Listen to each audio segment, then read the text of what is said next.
Is the market gearing up for a midweek breakout? Or are we quietly building the setup for the next leg down? Today's charts are giving us mixed signals, but if you know where to look, there is a very tradable move setting up for the rest of this week. Let's break it all down. Before we jump in, hit that like button, subscribe to Gen W, and share this video with someone who needs better trade prep. Every interaction you give helps push this channel closer to YouTube monetization, and I genuinely appreciate the support. The overall market continues to show resilience, even with everything happening in the background. We still have the government shutdown uncertainty, we're still working through earnings volatility, and now we're seeing a growing wave of skepticism around the AI boom, or the AI bubble if you look at it from a different angle.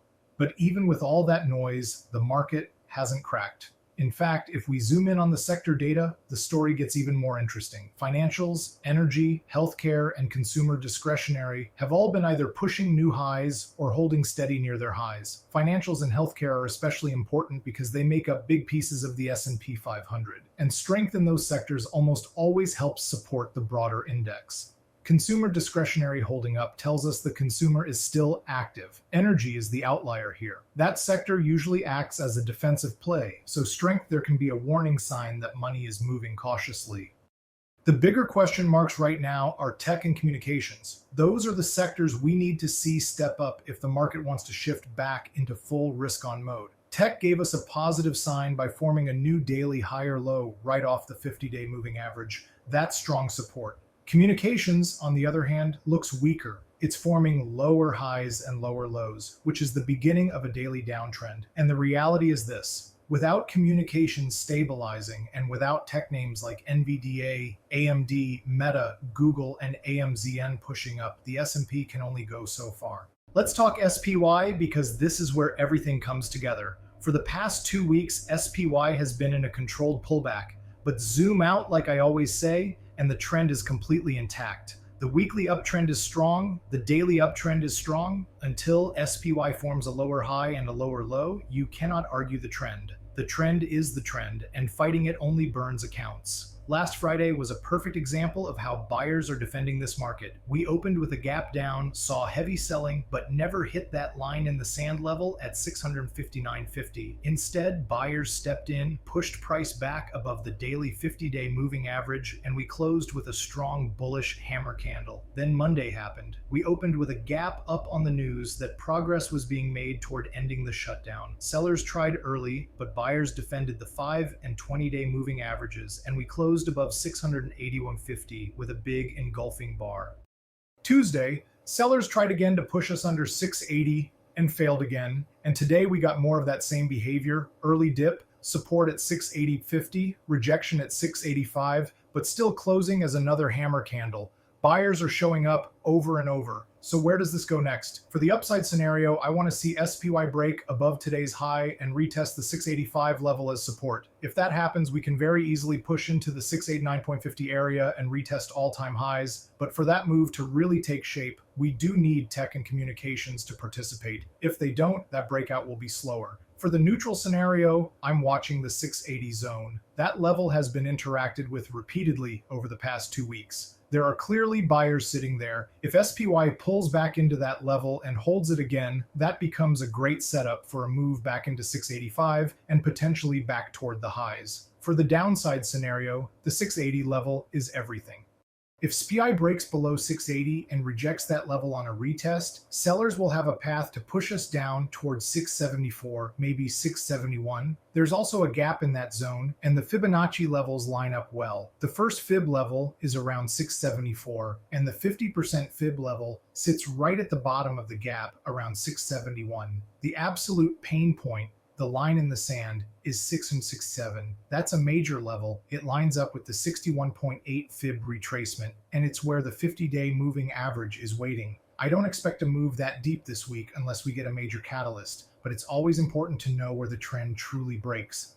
The QQQ is telling a slightly different story. We still have the broader daily uptrend with higher highs and higher lows, but the momentum is softer. Last Friday's candle had a huge lower wick. Buyers stepped in. But this week hasn't shown the same strength SPY has. Monday gapped up like SPY, but Tuesday was an inside bar, and Wednesday started higher but sold off immediately. The good news, buyers are defending the 5-day and the 20-day moving averages, and also defending the 617.50 level. The bad news, QQQ is struggling to get acceptance above 622 to 625, and that's where everything hinges. If QQQ can break above 625 and retest that level as support, we have a clear path higher, because there's a gap above that level. But if we stay between 622 and 625 tomorrow, I'd expect more chop. If QQQ breaks below 617.50, that's when things change. Under 617.50, we can fall into the gap below and potentially move towards 613.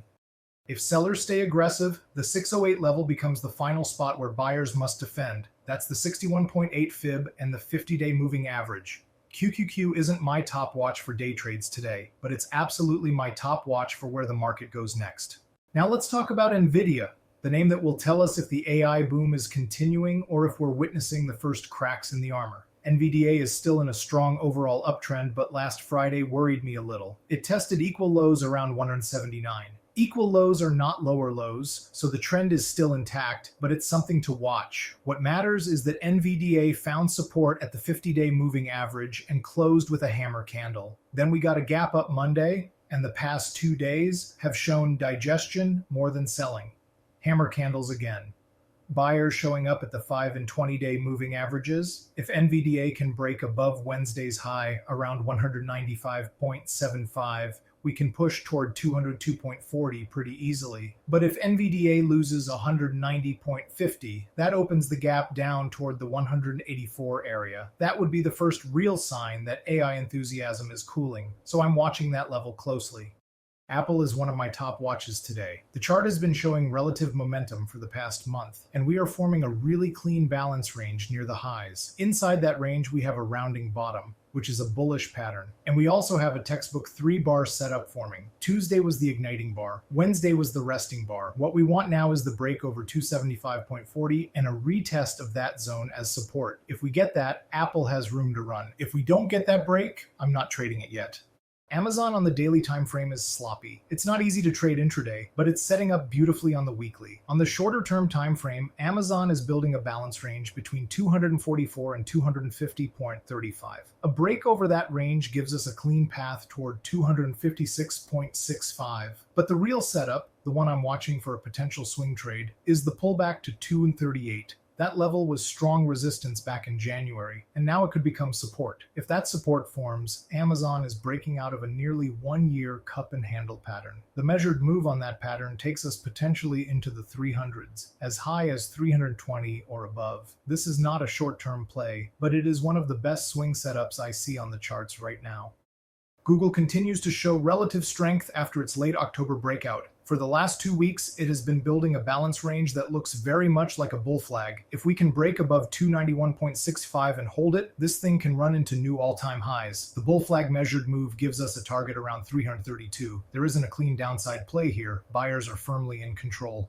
Meta is the opposite. The chart has been getting destroyed over the past couple of weeks, and yesterday we got the full breakdown that I warned about in Monday's video. We broke under 626, and unlike Monday and Tuesday, buyers didn't step in. We almost touched the next key level at 604. If Meta breaks below 604 and rejects that level on a retest, we have a clear path toward 586.50 and continuation of the H pattern on the daily chart. The alternative path is if Meta pushes up into 626.25 and rejects there. That rejection would also target the 604 zone. Tesla continues to chop in the middle of its range, but now we finally have something actionable. Yesterday's breakdown pushed TSLA through the midpoint of the range and below the 433 level. Pre-market action has us opening near the 50-day moving average. If TSLA loses the 50-day moving average with conviction, we can finally see continuation down toward 419.75 and possibly 412.50. This is a rare clean breakdown opportunity on TSLA, but only if that level breaks. PLTR is pulling back after earnings and is now sitting right back inside the previous balance range. Plays in balance zones happen at the extremes only. The the top or the bottom of the range. If PLTR pushes back toward 187.25, I want to see either a breakout and retest for a long or a clean rejection for a short. If PLTR breaks under 175, then we target the bottom of the range near 171.25. Anything in between those levels is noise. Finally, a semiconductor name with strength. AMD had its investor day yesterday and jumped almost 9%. Wells Fargo raised their price target to $345, and buyers responded. We saw a gap up, a full gap fill, and then a drive back upward. That's strong. If AMD breaks above 264.65, we can get another leg up. The slower but higher quality setup is if AMD consolidates between 253 and 261 for a few days, builds acceptance, and then breaks over 264.